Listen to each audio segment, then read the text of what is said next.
With its bloody battles, moody melodrama, and shocking twists and turns, The Vampire Diaries isn't exactly known for its sense of humor. Behind the scenes, however, the cast and crew were a barrel of laughs.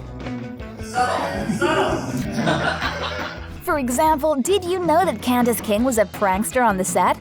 That's right, the actress had a tendency to get the one-up on her co-stars at the most unexpected moments, like during the show's more intimate scenes. And during the second take, I looked down and I'm like, what the?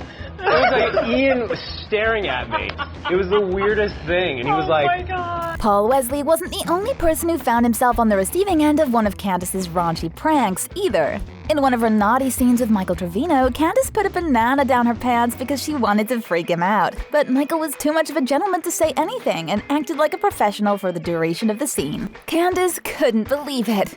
I was like, there was a big banana in my pants this whole time. That's what it is, thank God. However, Candace wasn't the only cheeky scoundrel who caused chaos on the set. Nina Dobrev was arguably even worse. A quick Google search will bring up stories about her telling the producers she was pregnant just to make them panic. And check out what she did to poor Matt Davis's dressing room when he wasn't there.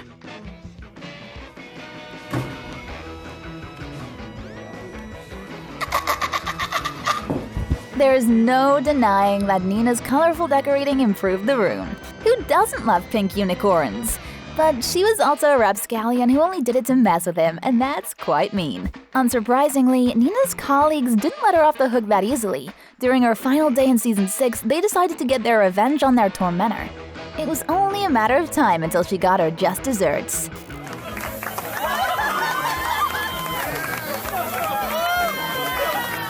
I guess some people really can have their cake and eat it too. Still, if these examples of the actors messing with each other tell us anything, it's that the Vampire Diaries team developed a close bond throughout the years.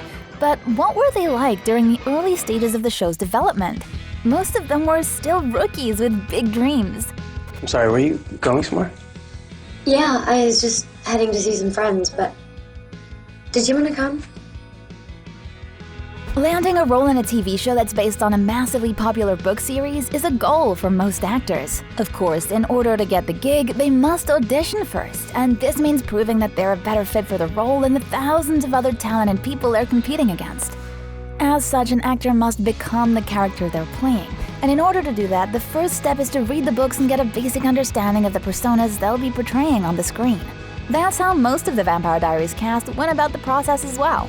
When I first heard that they were casting for Vampire Diaries, I knew it was based off a book, and I went and I bought it. I read the first 4 novels. That being said, one actor who ended up with one of the most important roles in the show just sort of winged it because he was that darn good. I actually didn't know about the Vampire Diaries series. I don't know how. Everyone else seemed to know about it. Ian Somerhalder didn't even have to do much to impress the show's creators. As soon as he walked into the room, they knew that he was the perfect choice to play the bad boy Damon.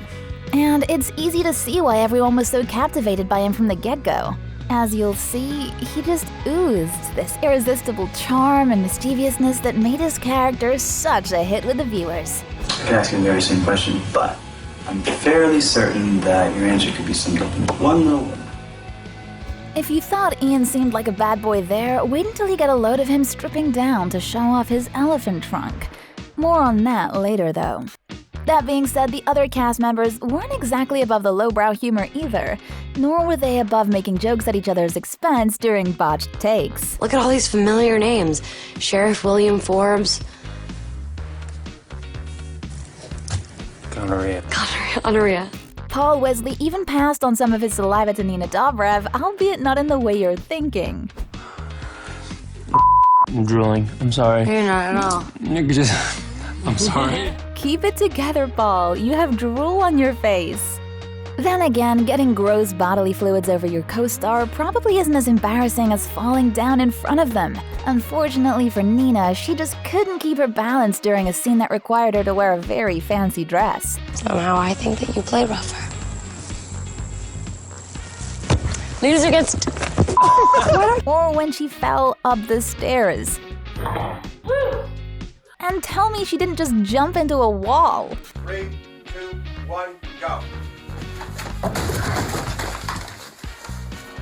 It wasn't all pain and humiliation for the cast, though. Sometimes they just like to cut loose and show off their impressive dance moves in between the takes.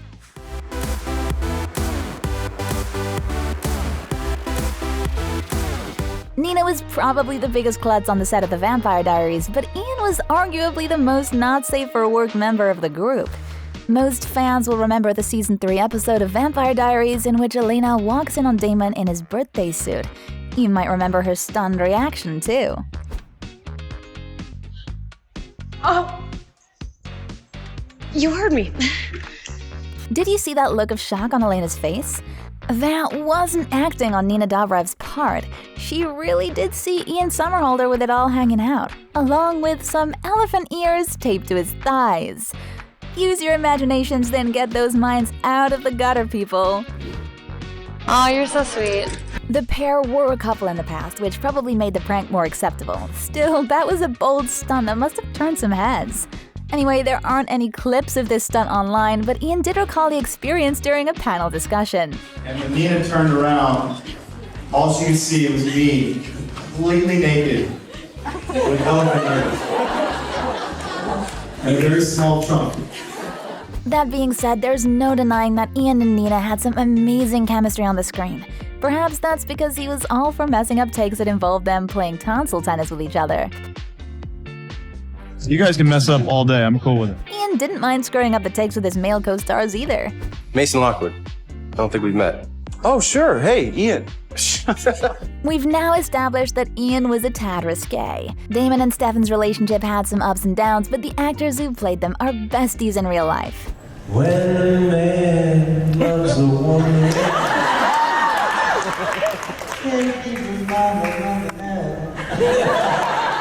The bromantics didn't even get into heated arguments whenever they were asked to decide which one of them was the best looking.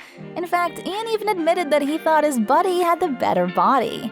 Kevin, who has the best abs? I'm gonna go with Paul. Lazy, I like food way too much. In true Paul and Ian form, they even hugged it out when the show officially wrapped and called it a day.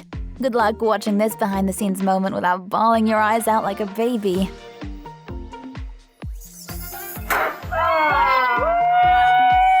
Just kidding. That was an uplifting and beautiful moment that sums up the Vampire Diaries behind-the-scenes legacy in a nutshell. It's a show that people had a lot of fun working on, even if the actual episodes didn't always provide lighthearted entertainment. But now it's time to hear from you. Which prank made you laugh the most? Let us know in the comments below. And while you're here, why don't you stick around to find out why Nina Dobrev really left the Vampire Diaries?